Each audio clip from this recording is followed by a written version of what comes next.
They've only come by and checked their temperatures. They have not checked their lungs. They have not had proper screening after a positive test.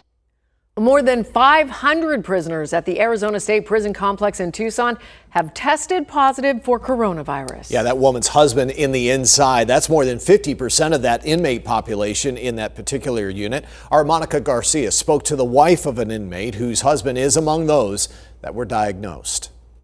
Well, the wife, Katie Patera, tells me she's very concerned for her husband's well-being because she says the only health care he's received so far is his temperature taken. I just want him to be able to come home. The Arizona Department of Corrections says of the more than 1,000 inmates housed at the Whetstone unit at the Tucson facility, 517 inmates have tested positive for COVID-19. Husband and father Andrew Butera is one of them. His wife Katie tells me his unit was tested last Thursday. He had a really bad headache for 2 days.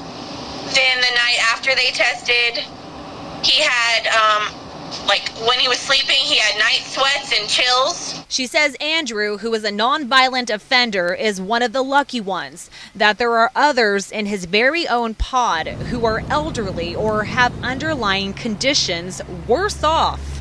Everyone's from non-symptomatic to not being able to get out of bed because they're so tired. In this statement, the Arizona Department of Corrections says the inmates with coronavirus are being housed together and they are receiving appropriate medical care, including medication. They say since the beginning of July, inmates were given fabric face coverings for their use, and that all prison staff have been required to wear masks since June. The department says of the inmates that have tested positive for COVID-19, they will not be allowed to return to general population until they have been medically cleared.